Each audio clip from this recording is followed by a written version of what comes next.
Assalamualaikum warahmatullahi wabarakatuh.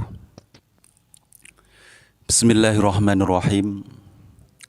Alhamdulillahirabbil alamin. Wassalatu wassalamu ala sayyidina Muhammadin wa ala alihi washabbihi ajma'in.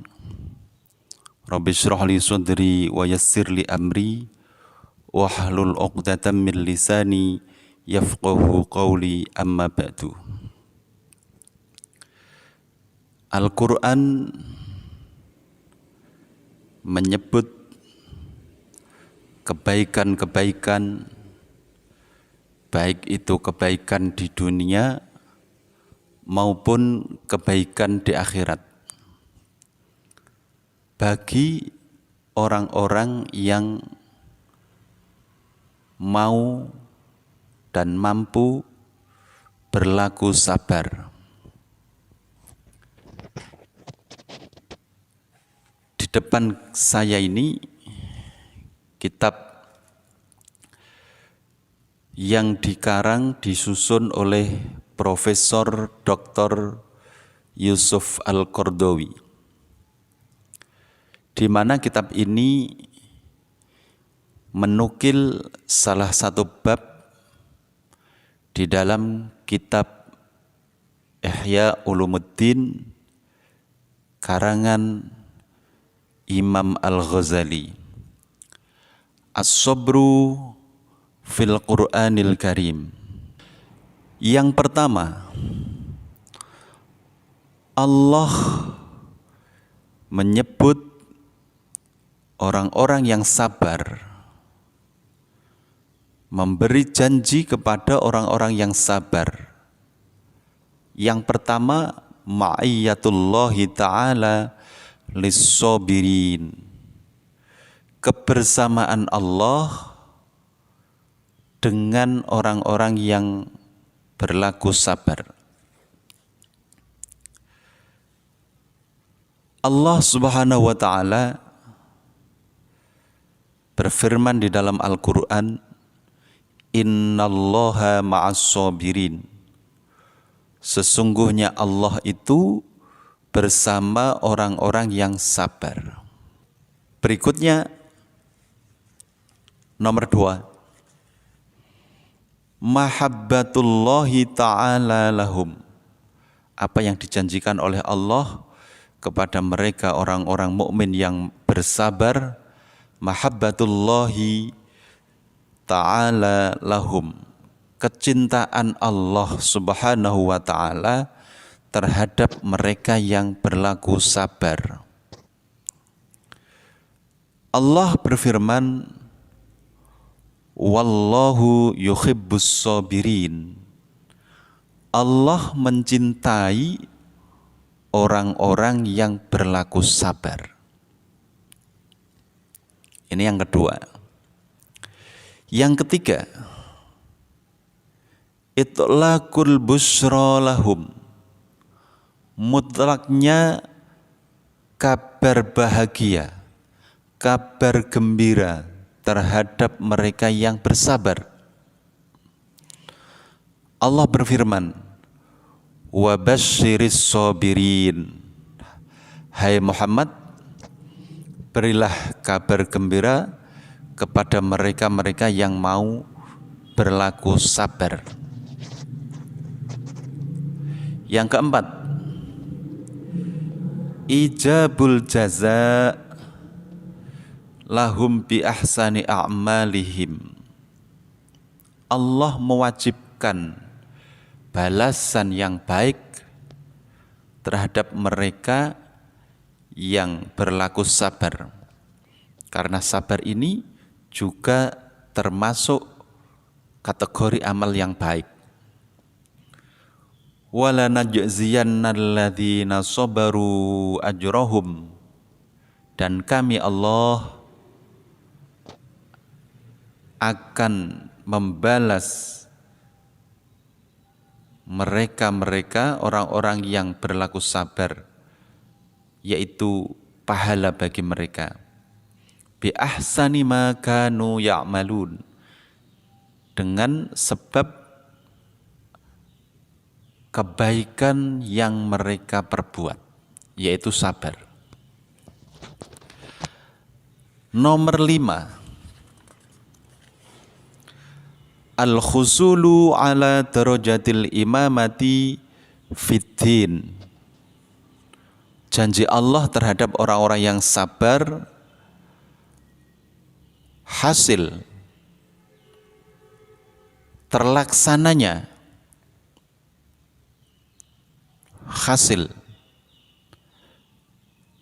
orang-orang yang sabar itu akan mendapatkan derajat imamah di dalam agama. Allah berfirman, waja'alna minhum a'immatan yahduna bi amrina lamma sabaru. Dijanjikan untuk menjadi pemimpin di dalam agama. Yang keenam, khifdhuhum min kaidil a'da. Mereka orang-orang yang sabar, orang beriman yang bersabar, dijanjikan Allah untuk dijaga dari tipu daya para musuhnya. Allah berfirman, wa in tasbiru wa tattaqu la yadurrukum kaiduhum syai'a. Jikalau kalian bersabar, kalian bertakwa, maka tipu daya mereka orang-orang kafir tidak akan efektif terhadap kalian semua. Ya, harus sabar. Yang ketujuh, istihqaquhum dukhulal jannah. Orang-orang yang sabar berhak untuk masuk ke dalam surga. Wa jazahum bima sabaru jannatan wa harira. Allah membalas apa yang mereka berlaku sabar dengan balasan surga. Baik, lanjut ke bab berikutnya, nama-nama orang yang disebut di dalam Al-Quran dan orang tersebut disebut karena kesabarannya. Yang pertama adalah Ayub, Nabiullah Ayub alaihissalam. Allah berfirman di dalam Al-Quran, wa ayyuba idznada rabbahu anni massaniyad durru wa anta arhamur rahimin. Ketika Nabi Ayub memanggil-manggil Tuhannya, yaitu Allah Subhanahu wa ta'ala, anni massaniyad durru, ya Allah, aku tersentuh oleh bahaya. Nabi Ayub tidak menyebut atau memohon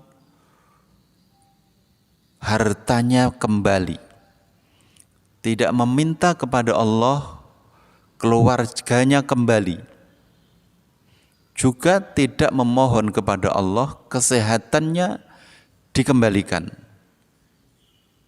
Dia hanya mengatakan massaniyad durru wa anta arhamur rahimin.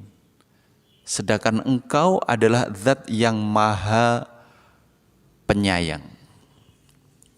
Ini termasuk adab Nabi Ayub yang menguatkan diri untuk berlaku sabar walaupun Allah telah menguji, diambil kesehatannya, diambil anak istrinya, diambil hartanya. Tapi Nabi Ayub tetap bersabar. Lantas Allah menjawab doa Nabi Ayub ini dengan berfirman, fastajabna lahu fakashafna ma bihi min durri wa atainahu ahlahu wa mislahum ma'ahum rahmatan min indina wa dzikra lil abidin. Maka Allah mengabulkan curhat Nabi Ayub dengan menghilangkan bahaya yang mengancam diri Nabi Ayub, memberikan kembali keluarga yang telah hilang, dan mengembalikan kembali harta yang telah hilang. Ayat berikutnya Al-Quran menyebut nama-nama orang yang masuk ke dalam kategori sabar, orang-orang yang berlaku sabar. Wa Ismaila wa Idrisa wa Dzal Kifli.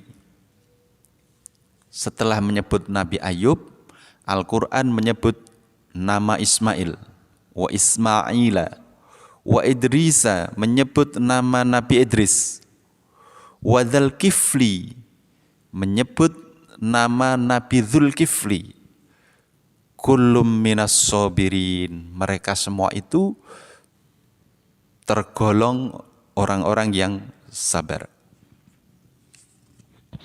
Selanjutnya,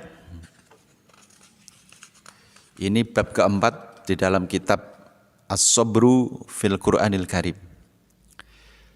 Berikutnya Al-Quran menyebut nama seseorang, yaitu Yakub.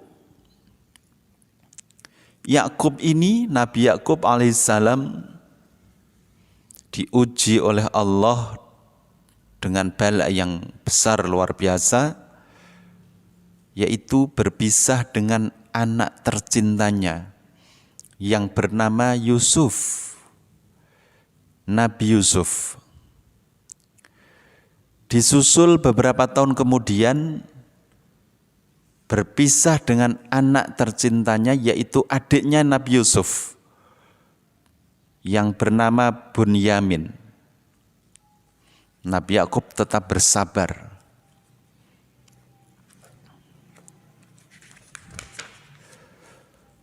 Al-Quran juga menyebut nama seseorang yang masuk kategori orang sabar.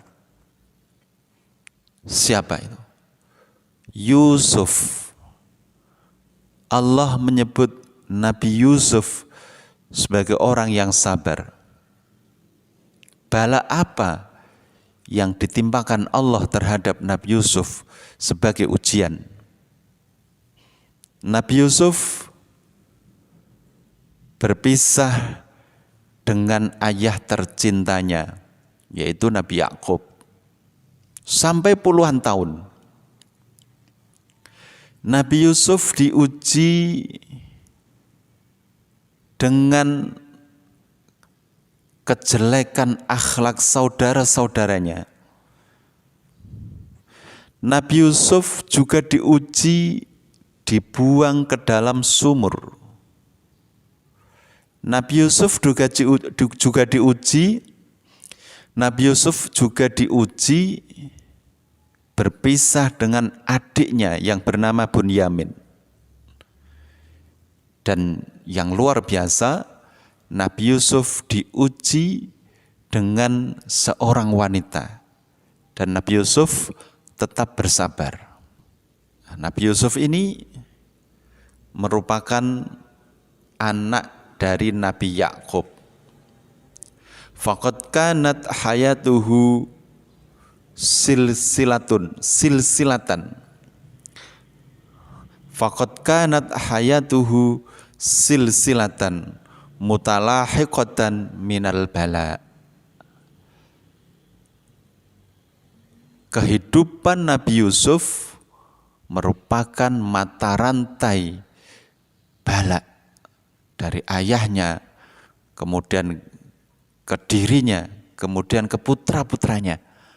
Silsilah, mata rantai dari bala. Tapi mereka semua tetap bersabar. Saya lanjutkan. Al-Quran juga menyebut nama seseorang yang masuk ke dalam kategori orang-orang yang bersabar.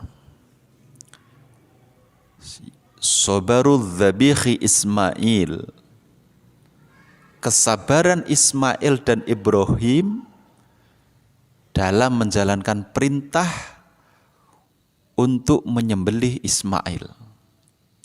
Sabaru dzabihi Ismail li'annahu yamsilus sabra ala ta'atillah, karena Nabi Ismail ini mengikuti perintah sabar atas taat kepada Allah Subhanahu wa ta'ala. Al-Quran menceritakan apa yang dikatakan oleh Nabi Ibrahim alaihissalam kepada anaknya yang tercinta bernama Ismail. Ya bunayya inni ara fil manami anni azbahuka fanzur madza tara. Hai anakku, sesungguhnya aku bermimpi di dalam tidurku, aku diperintah oleh Allah untuk menyembelih dirimu.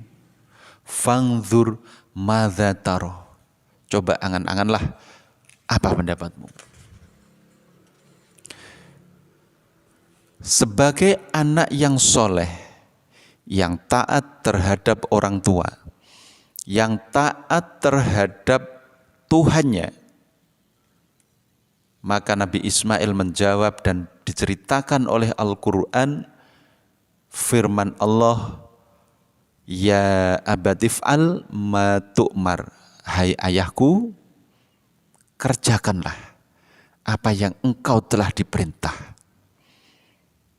Kerjakan perintah dari Tuhan. Ya abatif'al ma tu'mar satajiduni insyaallahu minas sabirin. Engkau akan mendapatiku termasuk orang-orang yang sabar, insya Allah. Ini kata Nabiullah Ismail. Akan tetapi jangan ditiru ini. Ketika Anda bermimpi untuk menyembelih anak, jangan ditiru. Ini hanya berlaku untuk Nabi Ibrahim dan Ismail. Selanjutnya Al-Quran menyebut orang-orang yang masuk ke dalam golongan orang-orang yang sabar. Sabaru ulil azmi minar rusul.